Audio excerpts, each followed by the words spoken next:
La agencia Blackout de la Escuela de Periodismo y Comunicación, junto a la Escuela de Publicidad y el Doctorado Interdisciplinario en Humanidades de la Universidad Finisterre, presenta Foco en la Viñeta. Conduce Sebastián Garrido.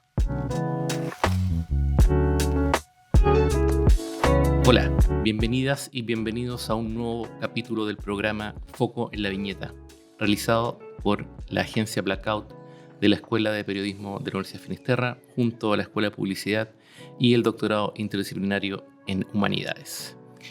En esta oportunidad nos acompaña Melina Rapimán, que es artista textil, ilustradora, guionista y activista feminista. Sus cómics, que pronto veremos, han sido publicados en formato de libro, de fanzine, de revista. Es docente en áreas de diseño y de manifestaciones artísticas y es investigadora en temáticas relacionadas con la historieta, con la moda y las representaciones de identidades de género. Ha participado en distintos congresos con estas temáticas, tanto en Chile como en el extranjero. Así que le damos la bienvenida a Melina. Muchas gracias por venir. Muchas gracias por la invitación. Melina, vamos a comenzar con unas preguntas que están relacionadas con tu área de desarrollo académico y de investigación, y también con tu desarrollo como artista. Quiero hacerte unas preguntas. Primero, desde tu experiencia como lectora e investigadora de la historieta chilena, ¿qué aspectos han sido una constante y qué aspectos han cambiado, han ido mutando desde la representación de la mujer y lo femenino en la historieta chilena desde la segunda mitad del siglo XX? Tremendo, porque ha evolucionado mucho en estos 70 años, ¿no? La representación, desde, por ejemplo, haber tenido un personaje tan importante femenino como fue Magua de Juan Marino, en la revista Jungla. Creo que eso hace una referencia importante para lo que va a venir después. Sin embargo, como muchos otros aspectos en la cultura, se cortaron con la presidencia de Allende y luego con la dictadura. Hubo un cambio ahí, o sea, era un momento muy efervescente, hubo un cambio ahí, y un cambio también en la imagen de la mujer, ya sea desde lugares súper conservadores. Y luego, cuando ya viene la democracia en los 90, esa representación va a tener que ver con lo que se veía un poco en España y el destape, ¿cierto? Y entonces empezamos a ver acá esas representaciones que venían desde Europa, como la CIMOC, ¿cierto? Como ese tipo de personajes femeninos que lo podemos, como lo que aparece aquí un poco en Vampirella, o no sé, las representaciones que hace Carto, por ejemplo, de mujeres, con Kiki Banana, ¿cierto? Que es algo de Manara, un poco ese estilo. Claro, todo en los 90 eso era lo que estaba de moda, como referencia de lo femenino. Y seguíamos además teniendo mucha historieta que venía hecha por hombres. Pero este destape iba como de la mano con una hipersexualización del cuerpo femenino, por ejemplo. O no, era una, por decir, una respuesta al periodo de tanta represión. Esto básicamente ya el cuerpo se desinhibe y se muestra. Claro, o sea, se va a empezar a representar, a pesar de que queríamos hacer una copia de lo que estaba pasando con el destape español.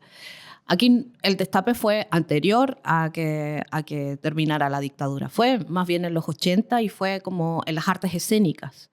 Y ese destape también, no solamente con la representación de lo femenino, sino que también de diversidad sexual en general. Creo que por ahí fue más el destape que hubo y fue anterior a que llegara la democracia. Perfecto. O sea, la corriente underground que teníamos como entre el 85 y el 90 tuvo una gran relevancia entonces en esta nueva como percepción y después representación de lo femenino y de la divergencia sexual. Sí, creo que esa representación, claro, como que la podemos ver porque hay harto under, ¿cierto? Pero, por ejemplo, a pesar de eso, podemos ver dibujos de Carto, que creo que, que hace una representación de lo femenino, dibujos de Carto en las portadas de los cuadernos. ¿Verdad? Y eso fue ¿Verdad? impactante, o sea, eso no había pasado antes acá. Y creo que Carto es una referencia muy importante para la representación de la imagen de lo femenino en lo pop, en, no sé, en adolescentes también, ya que es una cosa distinta de lo que estábamos viendo. Imagínate, como representación con Yayita en Condorito por Claro. Pepo. O con Percy en Pepe Antártico. O con Percy en Pepe Antártico, claro. O con Palomita, ¿cierto? También, Que es de la un Barra. tipo de representación Ujú. donde las mujeres no se sienten identificadas en lo absoluto. Y entonces, ¿qué va a pasar? Que las historietas, por lo menos las historietas chilenas, no las van a leer mujeres, porque las mujeres no se van a sentir representadas en ese imaginario. No el público objetivo, finalmente, el público objetivo masculino. No, en y ese- que creo que eso, por ejemplo, volviendo a Magua, que me parece un personaje muy relevante, sí encuentro comentarios de que mujeres que se sienten representadas en ese momento, en su infancia, se sentían representadas por ese personaje femenino. A pesar de que también está dentro de unos cánones que son súper, no sé, mainstream, ¿no? Claro. Y en relación a, no solamente en el producto, sino también en quienes hacen historieta, desde este tránsito, desde lo que vimos en los 60, la época dorada con Magua, por ejemplo, o 70, después el salto, este apagón de los 80, que se ilumina un poco con esto underground, que es como paradójico que lo que está bajo tierra finalmente ilumina un poco el panorama. Hasta llegar a la actualidad, hasta el momento actual. ¿Cómo ves tú el posicionamiento como actores de creación o actrices de creación de las mujeres, como guionistas, como dibujantes, como editoras, en el panorama actual del cómic chileno? Bueno, siguiendo con ese mismo como línea de tiempo, ¿cierto? 90 pasa esto y de pronto en el 2000, para poder entender lo que está pasando ahora, ¿cierto? En el 2000 lo que sucede es que empiezan a aparecer como moda mundial o tendencia a que las personas quieren hablar sobre sus temas. No sé, me levanté en la mañana, me fui a lavar los dientes, me miré en el espejo. Y esas son las representaciones de historietas que se empiezan a dar en Europa, más que nada. Y entonces acá también lo hacemos. Y desde ese lugar es que las mujeres sí pueden empezar a hablar.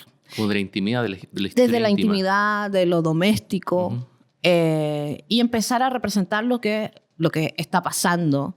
Marianne Satrapi, desde ahí como que empiezan a aparecer varias voces desde el underground que ya venía del 80 en Estados Unidos, pero que empieza ya a no hacer tan under, sino que a participar en editoriales que son un poco más masivas o un poco más Sí. pop. Lo de Marianne Satrapi es icónico, es como una marca en la historia, porque no solamente desde lo íntimo, sino también desde lo político, lo que tiene que ver con su situación personal, con el éxodo a Europa. Entonces, y creo que, claro, como lo plantea, la historia íntima, en el caso, no, esto es una especulación, ¿eh? Porque ahora pueden hacer algo súper especulativo y veamos si llegamos a un punto, pero súper especulativo. La memoria, en el caso de lo femenino, siempre está vinculada a la historia íntima. En cambio, desde lo masculino puede hacer esa separación del espacio íntimo y el espacio social. En el caso de lo femenino va lo íntimo y lo social junto, y el otro puede haber como una divergencia. ¿Están así o Sí, estoy... desde temprano, desde las revistas. La historia de las revistas es eso. Y estamos hablando de revistas todavía, o sea, los libros de historieta o los comic books van a empezar a aparecer en los 2000. Antes son revistas, revistas. Y en la historia de las revistas, por ejemplo, las revistas de moda, efectivamente eso es lo que pasa. Lo íntimo, lo doméstico es lo que se muestra en la revista Elite, todas las revistas Zigzag, la Eva, la Rosita, todas esas son espacios íntimos y de cómo yo me puedo comportar como mujer y cómo me tengo que comportar como madre y como esposa. Mientras que las revistas de hombre o para hombres son distintas, o sea, hablan de acción, de aventuras, no sé, de deportes, de economía. Por lo menos aquí en Chile no hubo revistas de moda para hombres. Sí las hubo en otros lados, no es que no existan. Pero las representaciones masculinas en revistas de mujeres son cero. Así que si como que lo proyectamos a estas otras representaciones, claramente toda la razón de lo que estás diciendo. Es así. Y entonces quizás por eso también nos sintamos mucho más cómodas hablando de temáticas que son personales, domésticas, ¿no? Y que de alguna medida se ven tocados por el contexto, pero siempre surge del interior, de la casa, del interior de la mujer, de su experiencia. Súper interesante eso. Y considerando todas estas como aristas que tiene la historia de la historieta femenina y de las divergencias también, porque un tema que queremos conversar ahora también tiene que ver con las divergencias sexuales y también el tratamiento de las minorías, no solamente sexuales, también pueblo indígena, etcétera. ¿Qué importancia tiene en estos momentos, pues ya que ambos trabajamos en la academia, qué importancia tiene en estos momentos la investigación sobre los productos, sobre las revistas, sobre los libros que se hicieron y que se están haciendo por autores que corresponden a la minoría o que abordan el tema de las minorías? ¿Qué espacio le estamos dando en la academia a esto? Bueno, creo que desde la academia el tema de género en relación a lo femenino y la mujer está siendo abordado. Sin embargo, no desde lo trans o desde la homosexualidad. Lo digo porque estoy viendo este libro que está acá, no hay algo así acá, ni hay estudios de lo que estuviera pasando frente a personas trans, por ejemplo. Y sí hay estudios, algunos que están relacionados con pueblos originarios o pueblos indígenas, pero creo que nos falta también como hacer eso que la Paloma Domínguez, por ejemplo, ha hecho con las voces femeninas, ¿cierto? Que es hacer una cronología. Y eso no está hecho con las representaciones de pueblos originarios ni de otro tipo de diversidades. En el caso puntual de los pueblos originarios, tengo la impresión de que hay una, no sé, va a ser fuerte el concepto que voy a ocupar, pero me hago responsable, una suerte de explotación del mito. Nos quedamos en los personajes, generamos harto en relación a la mitología de los distintos pueblos, generamos personajes incluso con características superheroicas, pero el trasfondo del pueblo o de la etnia se diluye en un personaje. Claro, no lo estamos viendo, pero hay representación de pueblos indígenas durante todo el siglo XX. Durante todo, siempre ha habido. El tema es que no los estamos estudiando desde el lugar,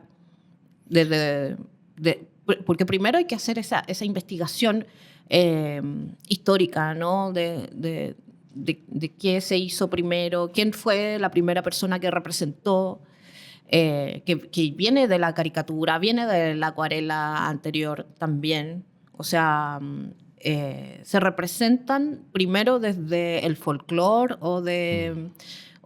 desde los temas campesinos, ¿cierto? Como que se mezclan, pero esto de hablar de temáticas indígenas es súper nuevo. O sea, la CONADI apareció en el 90. Entonces, y bueno, las leyes que tienen que ver con decir que somos mapuche, lo digo porque yo lo soy, ¿cierto? Es súper nueva. Y entonces, por eso me llama la atención, porque desde ahí empezaron a surgir algunas historietas como las de Julio Berríos, que aparecía en una revista que se llamaba Dos Puntos, que empezó a hacer una serie de investigación gráfica acerca de varios pueblos originarios como los Rapanui, Mapuche, Inca, y él trabaja con eso, olvidadísimo su trabajo. Ya como que todo el mundo dice, oye, qué hermoso este dibujo, pero nadie está haciendo una investigación formal acerca del trabajo de él. Pero antes también hubo representaciones en el Manque, claro. Hubo representaciones, solo que todavía no las hemos estudiado. No nos hemos tomado tan en serio esas representaciones. Súper. Y antes de pasar a la siguiente sección, te quiero preguntar ya en el ámbito del hacer tuyo. Que eres guionista, ilustradora y artista textil. ¿Cómo lo combinas? ¿Hay puntos de unión entre estas disciplinas? O sea, entre el dibujo y el guión, de acuerdo, para hacer el cómic necesitamos esto, lo base. Pero lo textil, el diseño, ¿cómo entra en tu página de historieta? Bueno, hace rato que no hago historieta. O sea, ahora me estoy dedicando básicamente a la investigación de todas estas cosas. Pero para mí siempre han estado, o sea, yo creo que nací con la historieta. Mi infancia está rodeada de historieta. No me imagino como estar fuera de ese ámbito. Y entonces todo creo que está relacionado. Y está relacionado para mí la moda con la historieta desde el lugar de la ilustración. Desde la ilustración de moda, que es como mi pasión máxima. Solo tienes que ponerle globitos, claro. ¿ya? Pero que también tienen... me encanta, por ejemplo, lo que habla Roland Barthes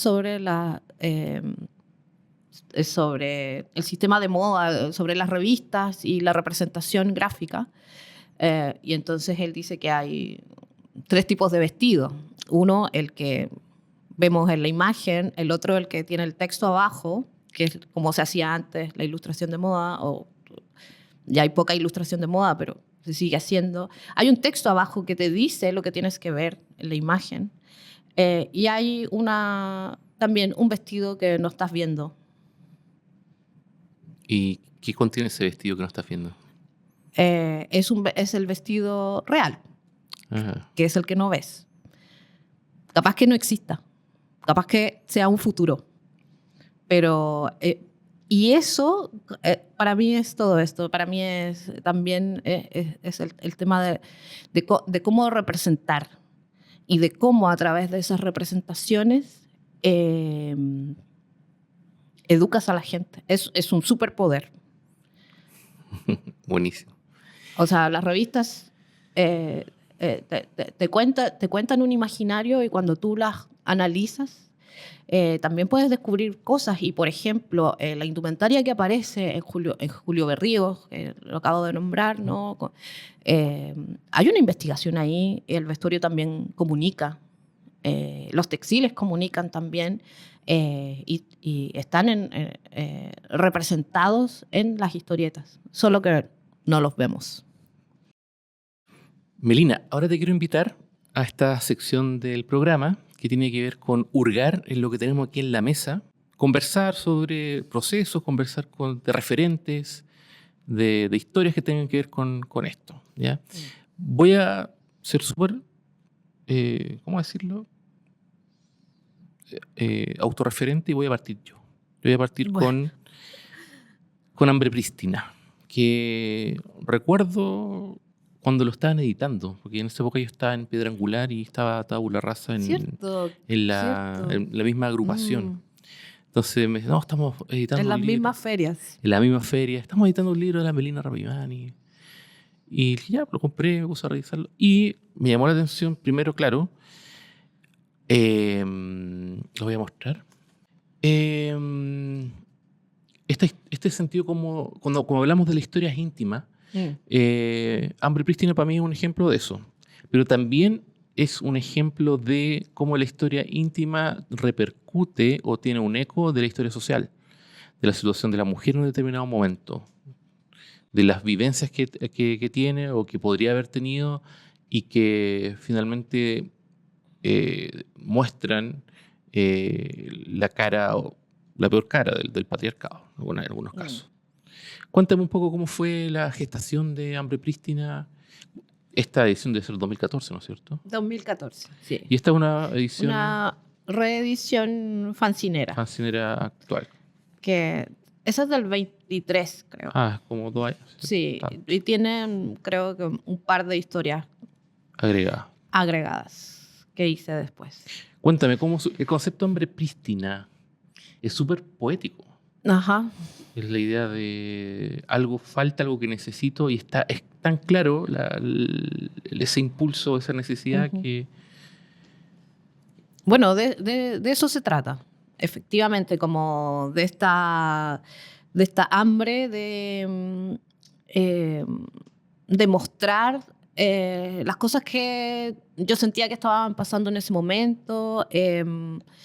Todo esto fue 2004 en adelante, cuando, no sé, en los 2000 es que descubrí el feminismo y que para mí fue muy importante, y como para mí Kathleen Hanna era un referente de Bikini Kill, es un referente fundamental en el tema de cómo el fanzine, como publicación rápida, barata, fotocopiada, puede ayudar a otras personas.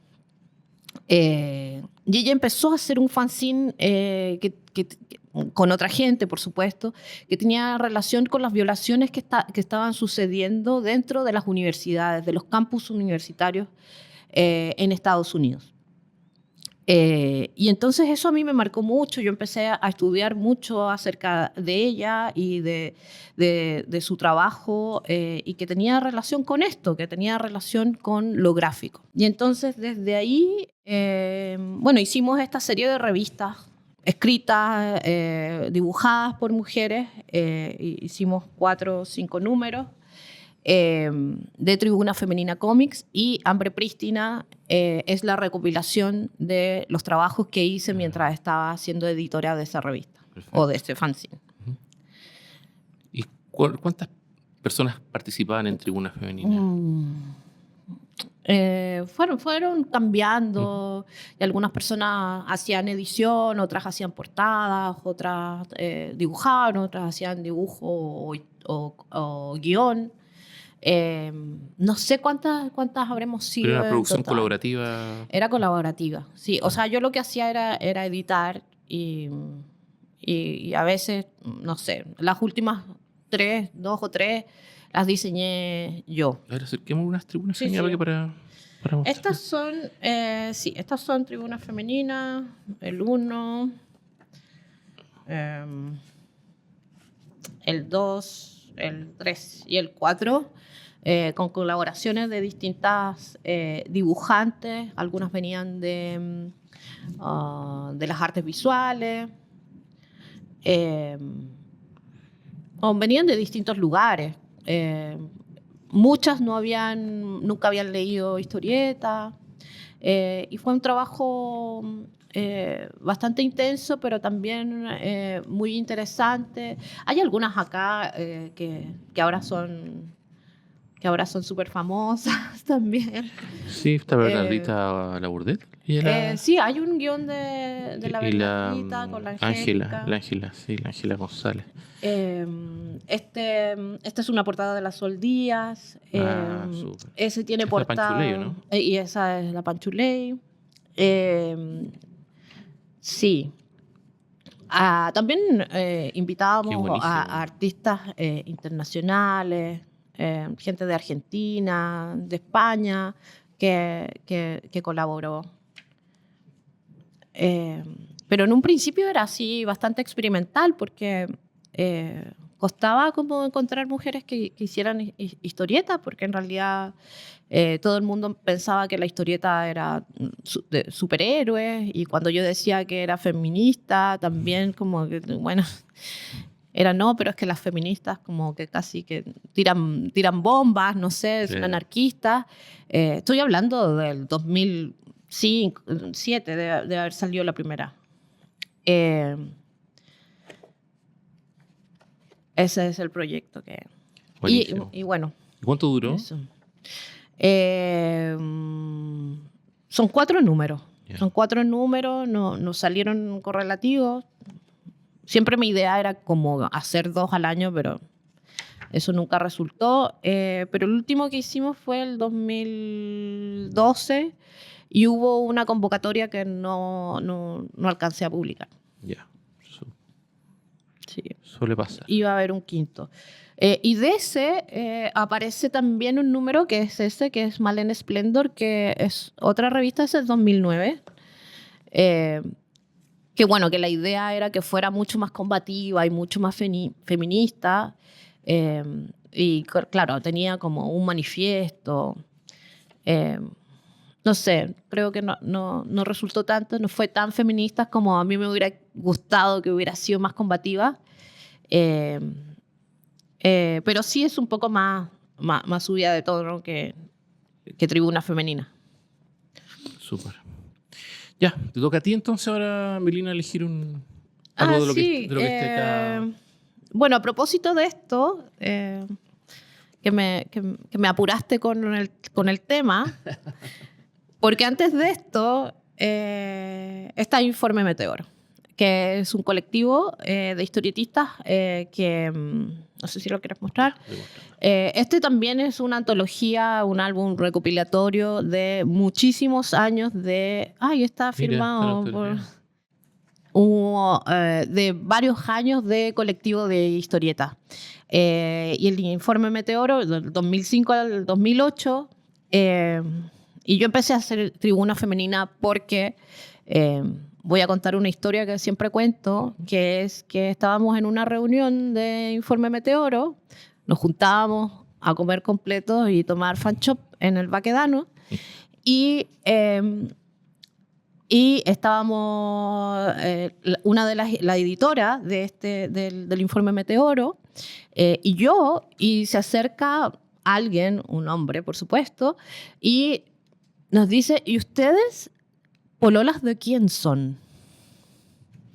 Y entonces, nosotros trabajamos en el colectivo, somos de Informe Meteoro.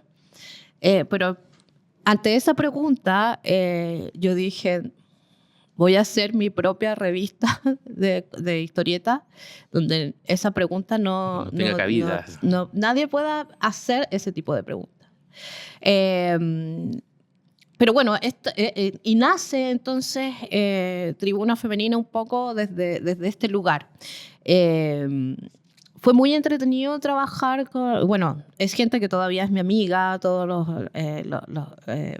la mayoría de ellos todavía somos Informe Meteoro.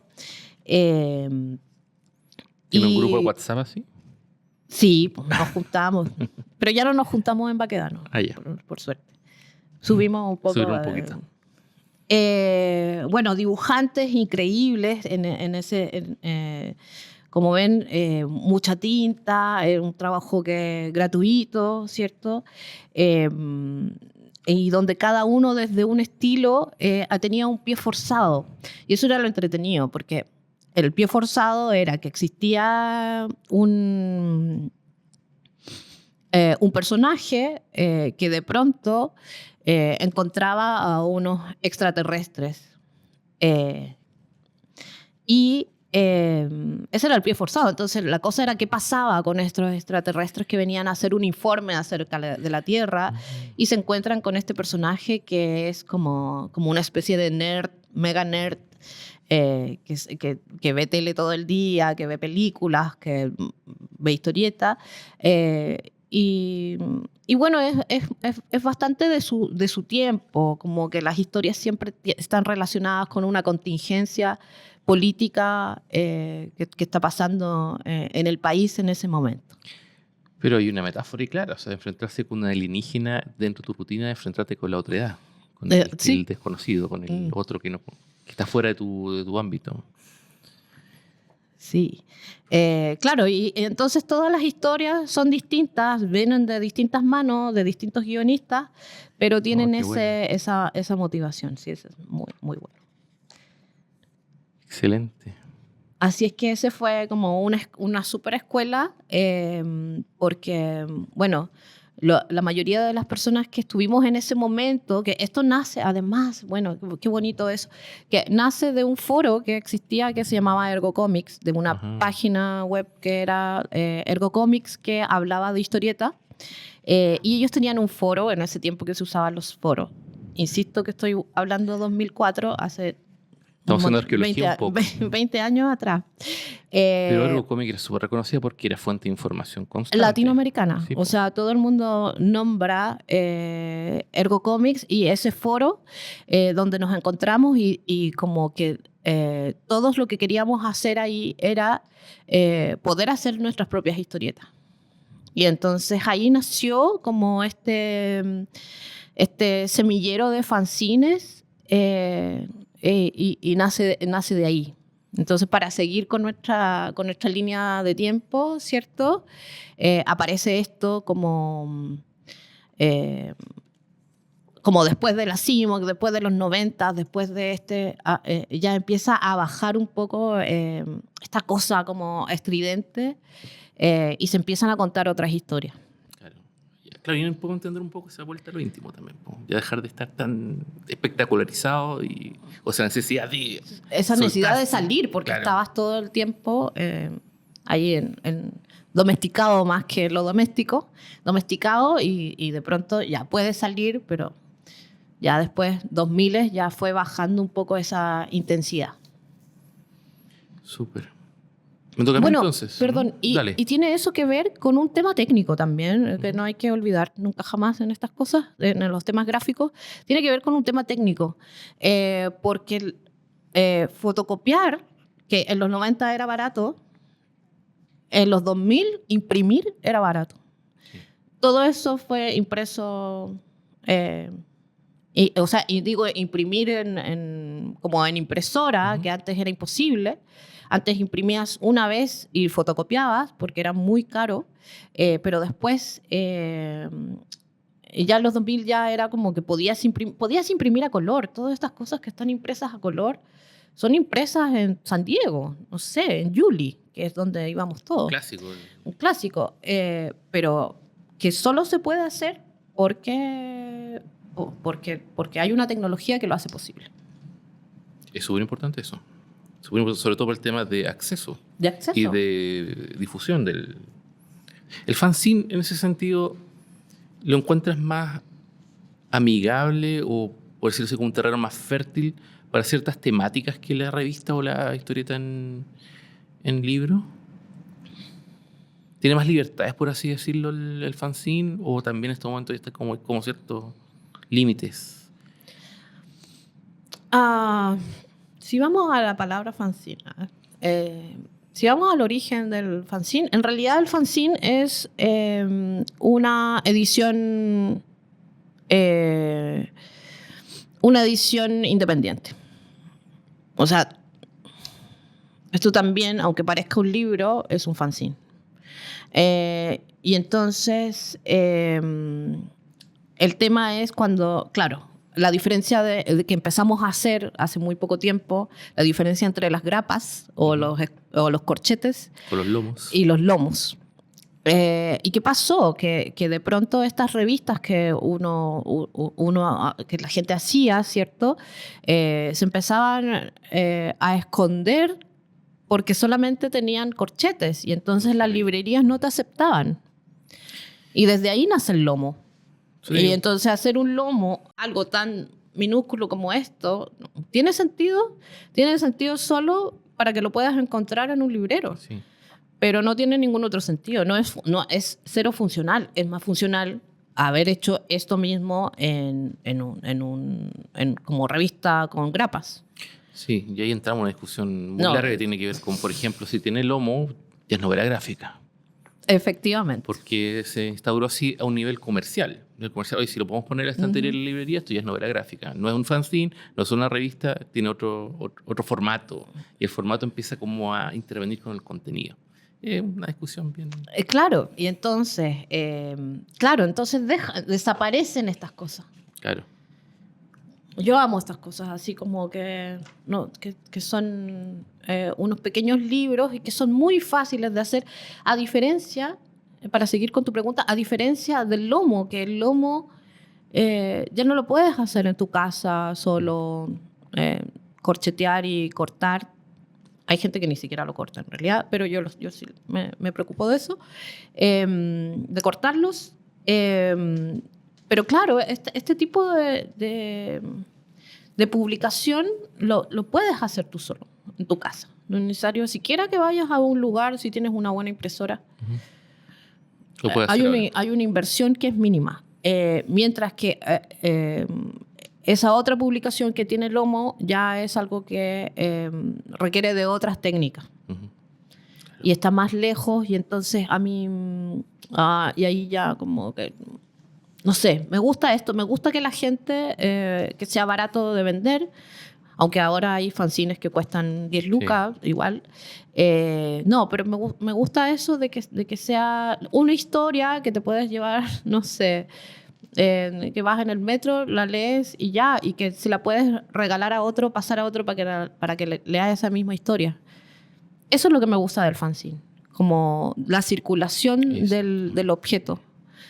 Y la circulación de las historias y de las imágenes funciona así. No necesito nada para esto. Me lo meto en el bolsillo, lo doblo porque no tiene importancia. Es como el diario antes. Claro. Doblado bajo el brazo y listo. Claro, como quitarle esa... ¿Solemnidad que tiene? Sí, y como del lujo. Ah, claro. La historia no necesita el lujo. Necesita que la historia circule. Exacto.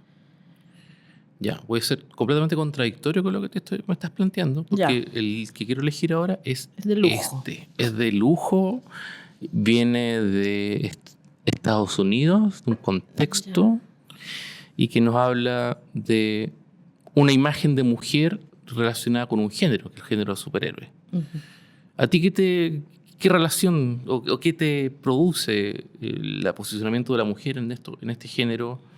Y bueno, también analizar un poco cuáles son las raíces de esto, de dónde viene. Uh-huh. ¿Ya? ¿Qué es para ti, por ejemplo, ver a la Mujer Maravilla? ¿O qué te evoca? Me encanta la Mujer Maravilla. Uh-huh. Porque igual me gusta la historieta de superhéroes. Siempre me gustó la historieta de superhéroes. No tengo ningún drama con eso. No es que me gusten necesariamente las imágenes, o sea, las historias que tienen relacionadas con lo doméstico. Me encanta esto, y cuando empecé a descubrir más cosas acerca de la Mujer Maravilla, me gustó muchísimo más. Bueno, en relación con su origen, sí. Su origen está motivado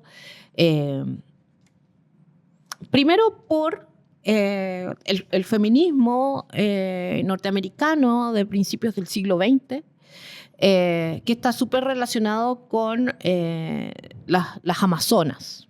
Las amazonas como un grupo de mujeres que decide irse a vivir a otro lugar, lejos de hombres, y que todo lo hacen entre ellas. es una mitología o una historia arcaica que la podemos entender hasta ahora. Y aparece muchísimo en un montón de historietas del siglo XX. Es parte, La Mujer Maravilla, de ese boom que tiene que ver con mujeres que quieren comenzar a tener el derecho a voto, que no se tenía. Tiene que ver entonces con las sufragistas inglesas, que después también va a tomar eso las sufragistas norteamericanas. Y entonces las sufragistas norteamericanas toman a la representación o el imaginario del Amazonas para salir a protestar por su derecho a voto. Y entonces hay imágenes donde hay mujeres maravillas representadas en las calles, ¿cierto? Antes de ser mujeres maravilla. O sea, solamente son amazonas. Y como son amazonas y están así como súper interiorizadas con este tema de que las mujeres tienen que ser independientes, también aprenden a pelear. Y se juntan a pelear. Es que también bebe un poco de la vertiente de la Jungle Girl, de la mujer que está en la jungla y que por las condiciones en que está tiene que ser súper independiente y no... Ella depende de sus habilidades, no depende de nada más para sobrevivir. Es que eso es lo interesante de ese imaginario amazónico, que por eso además el Amazonas se llama Amazonas, y entonces, claro, las Amazonas, que uno del origen de las Amazonas, que es como griego, y de los anteriores a los griegos, ¿cierto? De los minoicos, después se convierte en jungla. Pasa a ser una jungla, y eso es muy interesante, como esa cosa barbiana de empezar a buscar como los links entre todas las representaciones amazónicas que podemos encontrar, que tienen que ver con las pin-ups después. Sí, con Betty Page. Por ejemplo, aquí la villana de Wonder Woman es Cheetah y tiene un traje de jungla. De traje de piel de felino. Entonces, hay una clara relación ahí. Y después los pin-ups, claro, las mujeres están, la fotografía están orientadas a estos como lugares exóticos, más sensuales que proactivos, como en estos casos.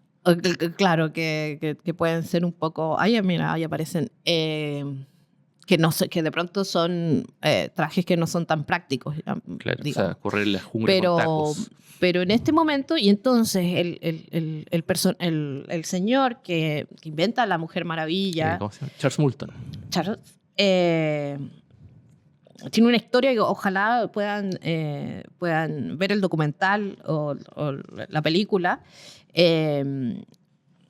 donde él empieza a hacer esta Mujer Maravilla por todo lo que está pasando y por la admiración que él tiene de su madre, de su esposa y después de su amante, que van a ser como un trío que van a vivir juntos y que después ellas dos se van a quedar como casadas o en matrimonio ya sin que él esté. Y tiene que ver también con esta cosa bondage, ¿cierto? De representación y de mujeres poderosas, ¿no? En todos los sentidos, ¿no? También el tema ese del bondage que dices tú, el tema del lazo, de amarrarse, que también hay que recordar que Charles Moulton es el inventor de la detector de mentiras.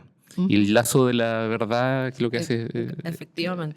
Es todo un tema ahí. Es bien interesante. Cuando empecé a descubrir todo eso, me gustó muchísimo más. Porque además, cuando yo era chica, veía mucha tele.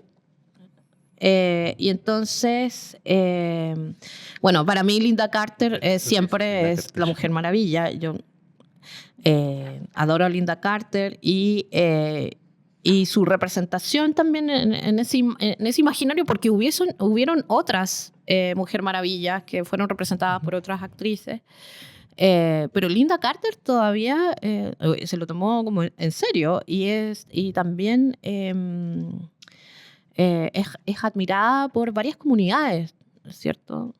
Ella también Disidente. Y ella también es políticamente muy activa, Lilita Carter, en Estados Unidos. Sí. Súper. Ya.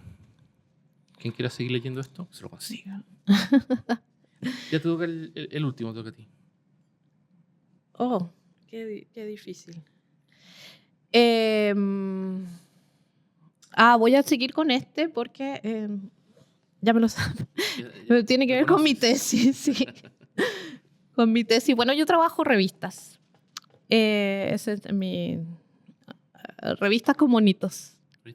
Revistas con monitos. Distintos tipos de monitos. Distintos monitos de monitos, de representaciones. Y bueno, la editorial Zigzag, a pesar de que no trabajo con la revista Zigzag directamente, pero la editorial Zigzag es una editorial que va a empezar desde principios del siglo a trabajar temas de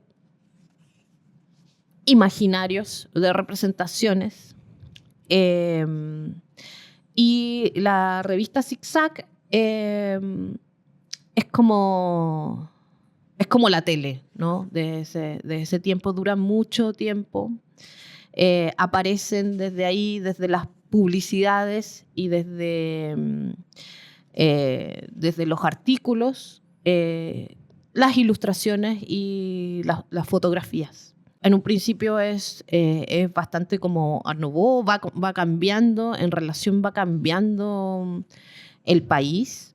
Y yo trabajo con algunas revistas, bueno, no solamente con las revistas de historieta, que también aparecen bajo la editorial Zigzag, pero las revistas femeninas que van a ser Elite, Eva y Rosita. Esas son las revistas con las que estoy trabajando actualmente. Eso es muy actual. He revisado 3 libros. Este es la tercera vez que me aparece esa imagen en el día de hoy. Mira. Desde distintos libros. Así no es casual, no hablemos de casualidad. No es casual. ¿Viste? A esto es a lo que yo me refiero. Hay representaciones de las comunidades indígenas desde siempre. Aquí hay una clase. No es que están invisibilizadas. Siempre están invisibilizadas desde la academia, creo que es lo que hablábamos hace un rato, ¿no? Exacto. Superiste una publicación de acá de Ediciones Finisterra. Ediciones Finisterra. Sí. Súper. Ya. ¿Qué te pareció la actividad? ¿Urgana? Entretenido. Buenísimo. Este me lo debo, no lo he leído. Hay varias ediciones, era una edición argentina ahora creo. Ajá. Bien, Melina, vamos a la última parte del programa que se llama imagomancia. Es básicamente, te voy a presentar algunas imágenes que te pueden evocar algo, ¿ya? O quizás no, pero por lo menos nos van a servir para conversar o quizás retomar algo que vimos hace un rato, ¿ya? Así que vamos a partir por acá.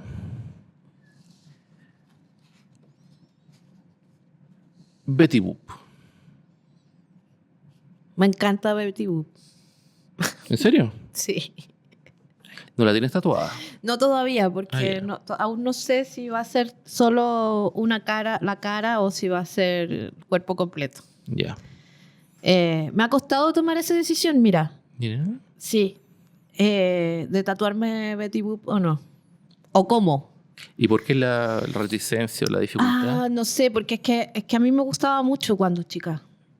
Cuando yo era chica, daban Betty Boop en la tele. Max Fleischer, los cartoons. Claro. Y bueno, y últimamente con esto de Instagram y Facebook, y como la red social y que puedes ver todo por internet, como que ya no tengo tanta nostalgia de Betty Boop. Entonces, como que estuve ahí luchando. Me pasa lo mismo con La Pequeña Lulú y con Mafalda, que también eran como mis referencias infantiles. Y ahora a todos les gusta Mafalda, po. Entonces, como que no sé si quiero que estén en mi cuerpo aún. Ahora que pasó Random House. Muy mainstream. Muy Claro. mainstream pasó a ser. Claro.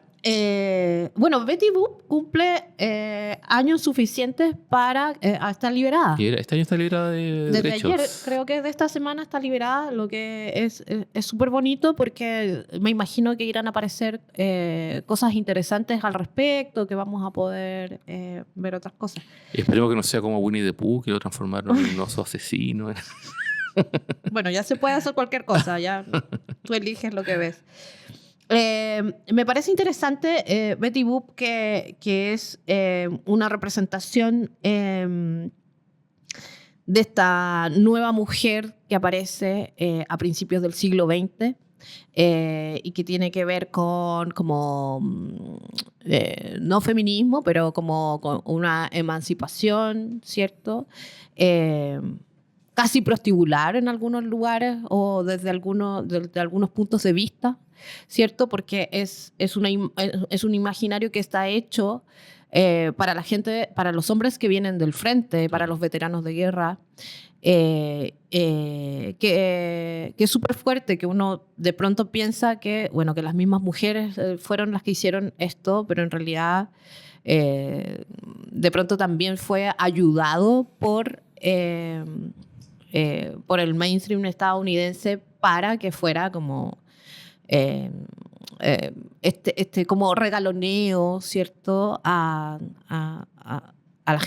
los que venían de la guerra. Oye, ¿Qué es lo que pasa con las pin-ups? Que sí, aparecen por eso, ¿cierto? Y esto es pre-pin-up, está como medio ahí.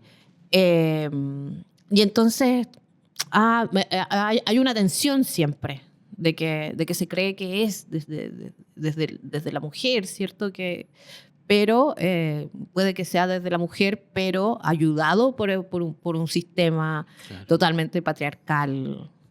Mira, voy a lanzar una idea que vuelvo a ser que es especulativa, pero Betty Boop, su contexto, su espacio es el cabaret, que es el título de tu poemario, por ejemplo. Sí. Pero el cabaret, si lo pensamos también como lugar de entretenimiento, pero también el cabaret es un lugar de transformación. Puedes cambiar de género en el cabaret. Ya hay todo un tema no de disfraz, sino a veces de quitarse el disfraz y ponerse como es uno auténticamente en ese espacio. Es como un espacio de autenticidad en ese sentido, el cabaret. Y es contradictorio también con esa idea también de objetivación del cuerpo, Sí. que pasa a ser, el espectáculo lo transforma en un objeto finalmente. Y claro, pues está lo que dices tú, este espacio del cabaret que pudo ser un espacio como... Y creo que últimamente el cabaret, con el burlesque y con todas esas manifestaciones, tiene como esa condición, como ese espacio de libertad, como ese espacio en que cualquiera puede hacerlo. O sea, cualquiera podría meterse y tomar un rol dentro de este espacio de libertad que es el cabaret. En su momento, básicamente, se utilizó para esta mirada un poco libidinosa, o bastante libidinosa, de los cuerpos. Sí, creo que el cabaret es un lugar liminal, donde tú vas, te conviertes en otra persona, ¿cierto? Y sales y vuelves a tu vida como cotidiana, ¿no? Y estos personajes aparecen, claro, desde ese lugar.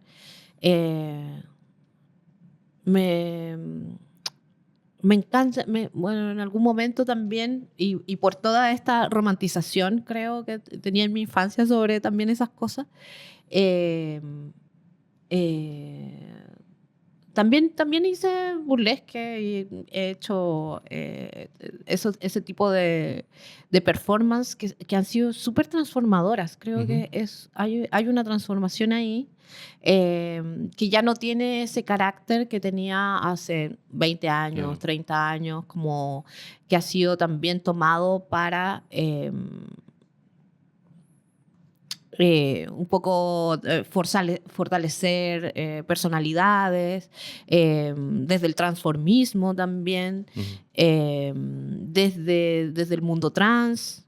Me parece que es un lugar que da para muchísimo y que sería bonito volver a... no sé, a ese burlesque de los años 50, 60 en Chile que no vivimos, que por tanto no sabemos cómo era en realidad. Eh, y tenemos a esas vedettes. Hay una que todavía como que aparece en los escenarios, es como mujeraza, ¿no? Como tiene 70, 80 años y aparece todavía en sus mallas. Creo que esa agencia, para retomar, que puede ser interesante. Maya No del tenemos- espectáculo incluso. Creo que no tenemos Betty Boop chilena. No se me ocurre ahora, estaba pensando en eso. Es No. que la carga, es que tiene demasiada carga en el sentido de, como tú dices tú, tiene una historia. No podríamos ser Betty Boop chilena porque no participaba en una guerra mundial, por ejemplo. Claro.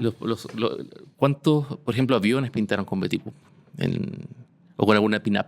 Ajá. Entonces, Buen esa punto. es como un tema como cool. Sí. Nosotros no podríamos tener. Nos falta una guerra. No, pues ya, pues Melina, no. Ya, vamos a la siguiente mejor. Estamos hablando ahí de está, esto. Julio Berríos. Julio Berríos. Ya hablé de Julio Berríos. Pero dentro de como tu Tengo un tema, artículo. eso te voy a preguntar, tu investigación, ¿para dónde va con Julio Berríos? ¿Hay un tema de rescate? ¿Hay un tema de, pongámoslo... Hay un tema de cuestionamiento Ujú. donde sale bien. Todavía no encuentro a alguien que quiera publicar el artículo, así que no lo pueden leer aún, pero está listo. Nació como una interrogante sobre... No esta historieta en sí, es otra que aparecía en la revista Dos Puntos, que apareció en el 91, que como dije hace un rato, es el momento en que como política estatal se reconoce a los pueblos originarios, o por lo menos en ese momento eran mapuche y... mapuche. Rapa Nui. Rapa Nui y otro más que no recuerdo ahora. Perdón por las otras comunidades. No las recuerdo. Y se han ido sumando con el tiempo, pero en ese momento es la primera vez que se piensa esto, a diferencia de lo que pasaba antes con Pinochet, que se decía que la idea de que a pesar de que no se reconocen legalmente porque somos todos iguales ante la ley, ¿cierto? Lo que dijo Lago hace un rato, como somos todos iguales ante la ley, no hay una representación distinta, ¿cierto?, de los pueblos originarios. O de gente que dice que viene de pueblos originarios. Y entonces, lo que pasa antes es dar casas a personas que vienen de comunidades sin respetar o sin entender cuál es la forma de vivir de esas personas. Y entonces, claro, les pasas una casa y las personas están acostumbradas a hacer un fogón en medio de su casa, hacen un fogón en medio de su casa y ya entonces le hacen un hoyo a la casa arriba. Eso es como no entender cómo funcionan las comunidades en sus dinámicas domésticas. Y entonces en el 90 lo que se hace es reconocer que hay estas diferencias. Y eso es como lo interesante. Y justo en ese momento es que aparecen estas historietas de Julio Berríos, que se nota que hay una investigación grande, pero que también viene de un montón de imaginarios latinoamericanos. Y entonces él lo que hace es hacer un no sé si sincretismo, pero mezclar desde todos los lugares. Pero lo hace en Pichinahuel, estoy hablando de esa historieta de Pichinahuel, lo hace desde un lugar liminal, que es bajo efectos de alguna droga. Yeah. Y entonces ahí es que mezcla, pero antes aparecieron mapuche, apareció incas y aparecieron gente mercenarios, ¿no? Como que están en medio de estas dos comunidades. Pero cuando Pichinahuel, el protagonista, se somete a esta droga, Julio Berríos es capaz de hacer un sincretismo. Ahí es que se da ese... Perfecto. Y Tolac es acerca de mayas. Y todo es antes, un lugar que tenemos súper poco investigado, que es anterior a que llegan los españoles. Lo precolombino. Que es bien interesante. Súper. Eso con Tolac. Ya, vamos al siguiente entonces. Vamos por acá a ver. ¿Qué te depara? No sé si te interesa mucho. Te pasa. Tengo un tatuaje. ¿También tienes tatuaje? Pero por supuesto. Mira. No lo ven ustedes. No, allá, pero ahí está. Los podemos ver en la cámara. Estamos Es a hacer un... es el primer tatuaje que me hice. Bueno, yo también vi Crazy Cat de chica. Todo esto remite a tu infancia, es como un tema ahí. Hay una etapa ahí. No salí de la infancia. No, lo que hago ahora es como continuar con mis temáticas de infancia. Nunca las dejé. Pero yo creo que desde un punto de vista como de lo académico, de la investigación, eso le pone pasión a lo que tú investigas. Por supuesto, o sea, son temas que me interesan y que conozco porque los tengo desde hace tiempo, pero es como la persona que sigue jugando videojuegos todavía con 50 años. Bueno, yo sigo leyendo estas cosas. Había una animación de Crazy Cat que era de la King Futures. Crazy Cat es un personaje hermoso. Hermoso. Primero porque su autor, George Herriman, es una persona de color, es afrodescendiente, pero que pasa piola al lado de otros. Y entonces no es racializado como otras personas de color en Estados Unidos. Y entonces él como un poco aprovecha eso. Por eso siempre tiene un gorrito para no mostrar que es crespo. Seguramente para no mostrar su pelo ondulado. Pero él pasó desapercibido como hombre. Y además, seguramente también fue homosexual. Y entonces Crazy Cat, que aquí cuando yo era chica lo traducían como la gata loca en una animación. La animación fue hecha como en los 50. Uh-huh.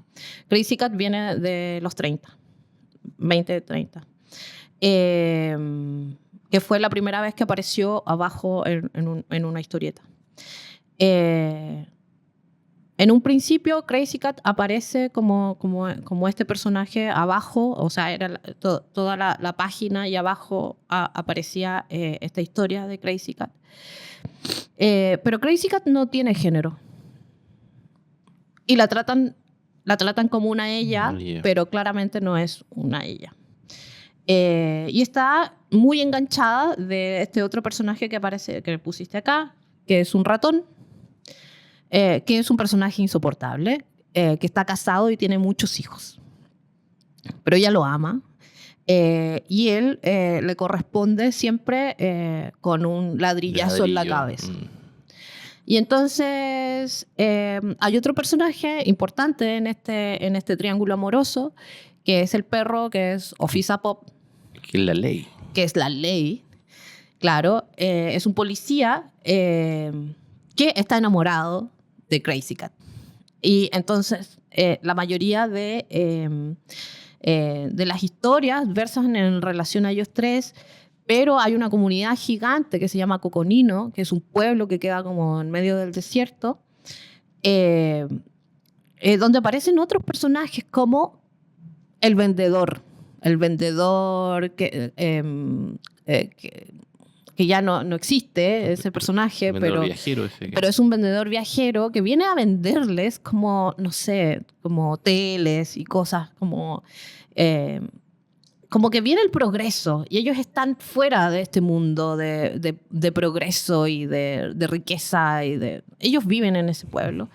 Hay una cigüeña también, que Crazy Cat es el único personaje que no huye de la cigüeña, que es bastante gracioso e interesante.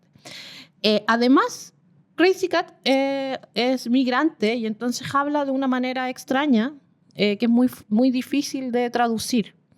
En inglés ya habla raro. Qué raro, sí. Y estamos hablando de un Estados Unidos en este momento que está lleno de migrantes que vienen de la guerra, ¿cierto? Y entonces Crazy Cat es todas esas cosas. Tiene muchas Es capas. migrante, homosexual, ¿cierto? Afrodescendiente. Bellísimo personaje. Bellísimo personaje. Y es un personaje muy querido para mí. También tiene sí, hay artículo publicado ¿De Crazy Cat? de Crazy Cat, sí. Muy bien.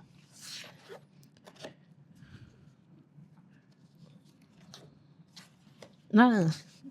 No, ya no la quiero ver. No. ¿Ya no la quieres ver? No. Ah.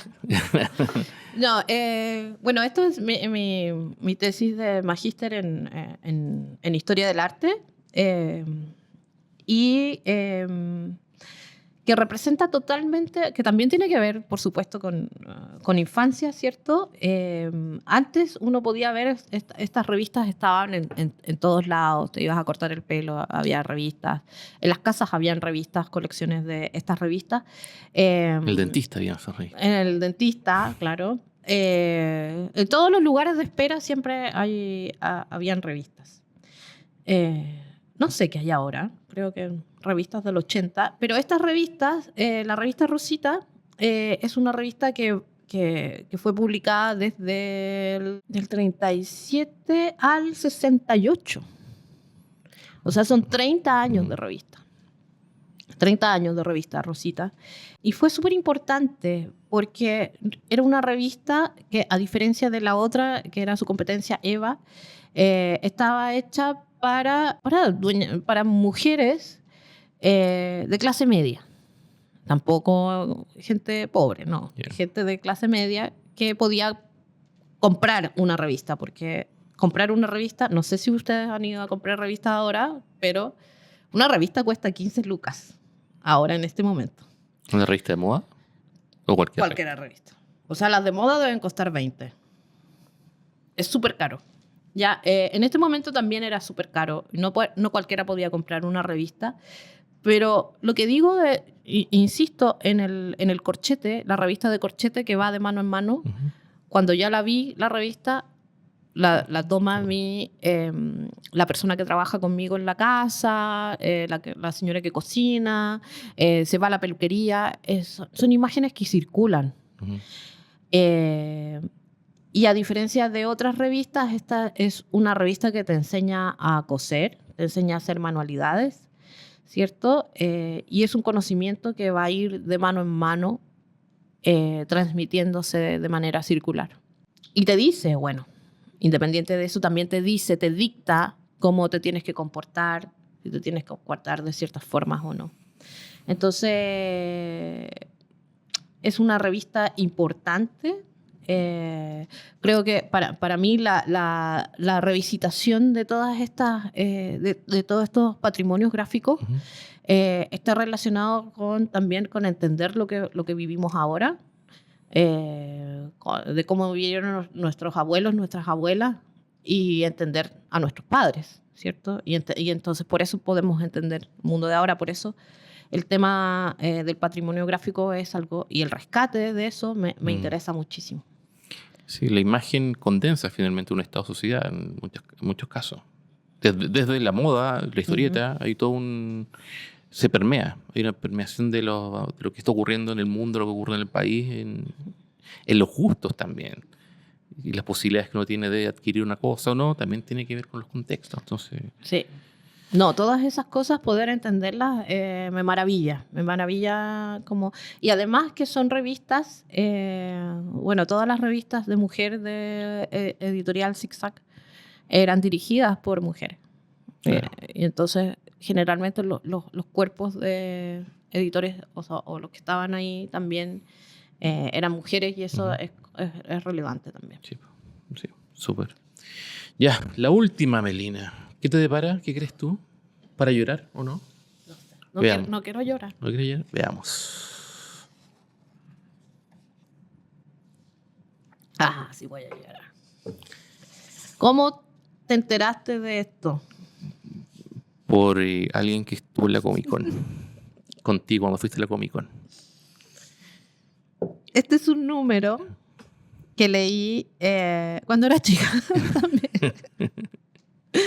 Es muy raro porque cuando yo era chica, la gente, o las mujeres o las niñas, mis compañeras, no leían historietas. Y entonces nunca me compraron estas cosas. O sea, las revistas eran caras. Y entonces, por alguna casualidad de la vida, mi primo o mi tía, no sé, me regalaron las revistas que tenía mi primo ahí. Y me regalaron 4 revistas que leí por años.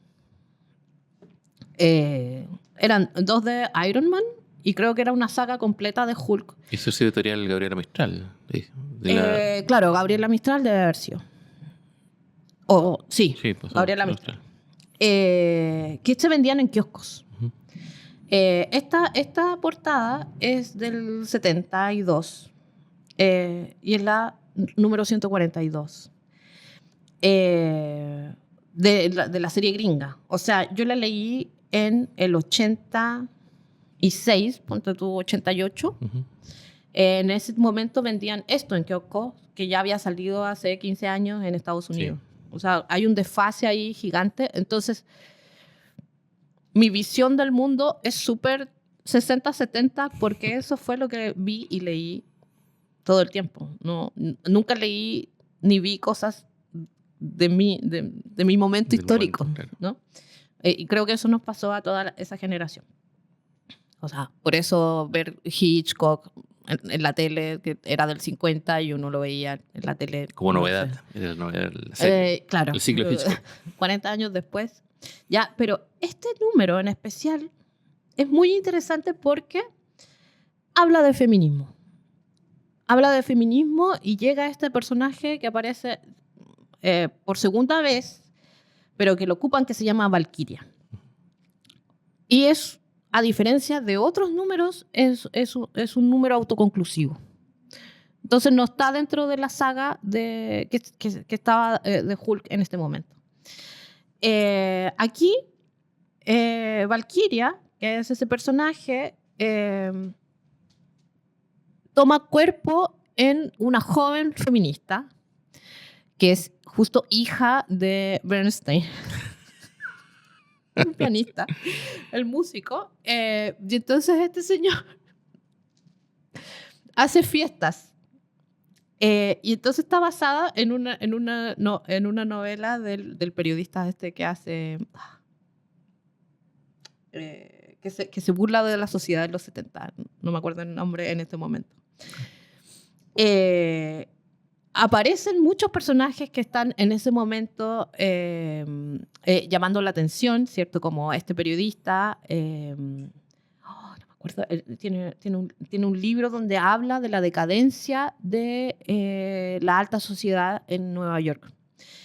Está basado en Nueva York, pero lo interesante también es que se llama They Shoot Hulks, y está basado en un libro que se llama Si deberíamos dispararles a los caballos, They Shoot Horse, ¿no? Es un libro de principios del siglo XX que después se hace una película. Y entonces este señor guionista toma todo eso y lo convierte en este número que es increíble. Y entonces es como si fuese una pelea en todas esas páginas, en una pelea entre esta feminista y Hulk, que va a representar todo ese patriarcado. No gana nadie, no pierde nadie. Es como si ambos hubiesen sido tomados por estas fuerzas, pero en realidad ellos no tienen nada que ver con esta situación. Es un número increíble, increíble. De hecho, Valkyria después pasa a ser miembro de los defensores del grupo en que estaba Hulk con Doctor Strange, el Silver Surfer y... Sí, esta es la segunda vez que aparece ella. que me parece un personaje bien interesante porque viene también de otra mitología. ¿Y qué pasó con esa revista? ¿La guardaste? ¿La perdiste? La convertí en muchos portadas de cuadernos. Ya. Cuando ya llevaba mucho tiempo, ya me las sabía de memoria, hice eso con esas revistas. Y entonces, ahora Sacrilegio. Sí, pero yo no sabía en ese momento, era pequeña. Y entonces siempre me quedé dando vueltas y ahora que fui a la Comic Con a dar una conferencia, la encontré. No está en el mejor estado, pero ya buscaré una mejor y la tengo así como en un atril en mi casa. Claro, y está en inglés, pero me encantaría tenerla en español, porque es como la ley. No sé si está sola en español, creo que está en un recopilatorio, en un tomo grande. Sí, que aún no lo adquiero. Sí. Pero sí, hay que hacer una inversión ahí por la nostalgia. Por la nostalgia. La Sí. nostalgia es cara. Es cara la nostalgia. Sí, pero me salía más barato en inglés que... Buenísimo, buenísimo. Melina, muchísimas gracias por estar con nosotros en este programa. La agencia Blackout de aquí de la Escuela de Periodismo te tiene este regalito para ti. Muchas gracias. Para que disfrutes más de un fan shop u otras bebestibles que te gusten. ¿Lo puedo abrir ahora? Sí, por supuesto, puedes abrirlo. ¿Lo Así lograré? que eso es otro tema. Pero nada. Difícil.